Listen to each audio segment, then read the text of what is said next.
Hey there, folks. If you're fascinated by ancient mysteries, make sure you follow our channel so you won't miss this video or any of our future explorations. Seriously, it helps a lot if you support us by subscribing, liking and commenting. Thanks so much. So, why don't the pyramid chambers match? It's a question that's puzzled so many people for ages. Welcome to History for Granite. Come with me on a trip back to ancient Egypt, carved right into the stone. Out of all the mysterious spots in ancient Egypt, the pyramids are some of the strangest. Many of them have a sarcophagus chamber, which is a big clue about what happened there. But what about the other rooms? The quiet, tucked-away ones, hidden from public view.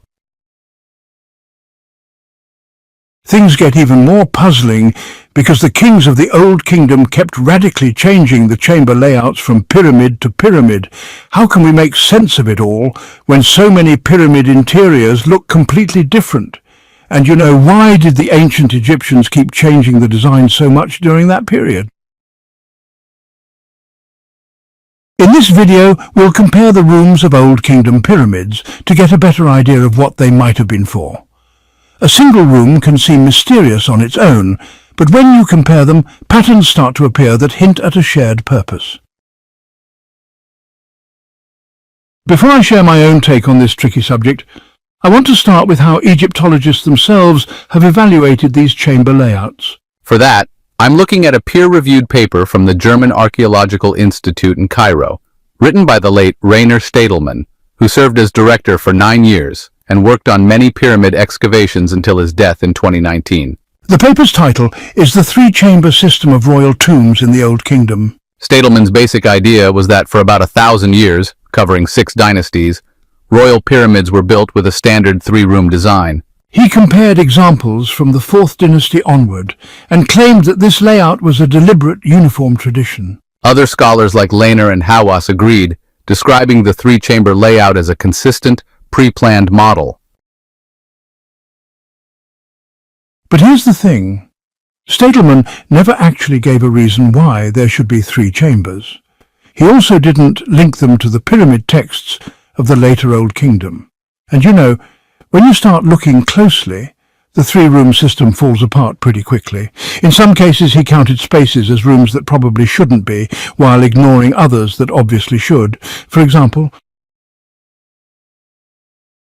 Djoser's step pyramid. Counting 3 rooms here is already questionable. Stadelmann counts one odd blocking chamber above the granite sarcophagus chamber just because it has decorated walls, even though similar blocking spaces in later pyramids aren't counted. Snefru's pyramids. The Meidum pyramid and the Red pyramid fit his 3-room model, but the bent pyramid only has 2 real chambers. He forces a third by calling the ascending passage a room without any real justification. Khufu's Great Pyramid. He counts the king's chamber, the so-called queen's chamber, and the unfinished subterranean chamber.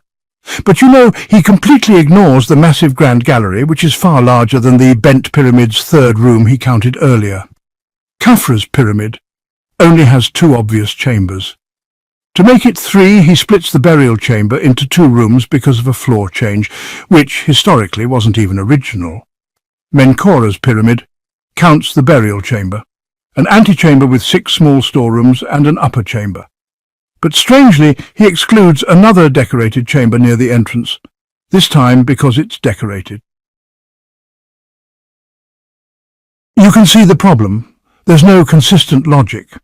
Sometimes decoration makes something count as a room, sometimes it disqualifies it. Sometimes a passage counts, sometimes it doesn't. The 3-room system isn't based on a clear rule. It's more like, bending the facts to fit the number 3. From Menkaure onward, pyramids start to show a more consistent 4-space setup.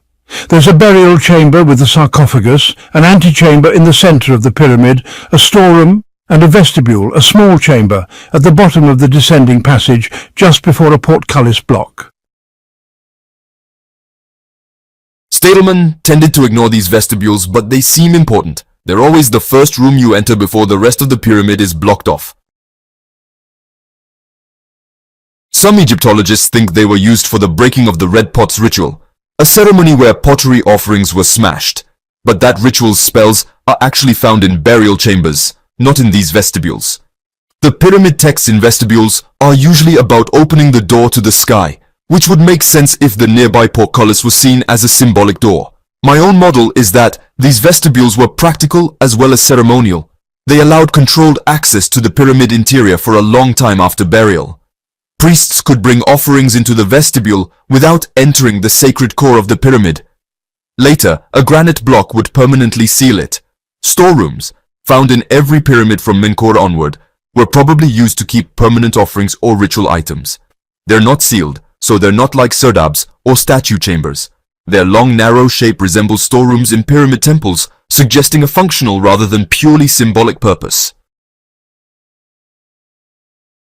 In short, the three-chamber system isn't supported by consistent evidence. If anything, the chamber layouts evolved for practical, ceremonial and security reasons, not to match some fixed number.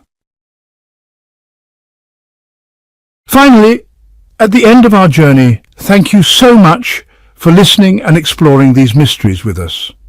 Don't forget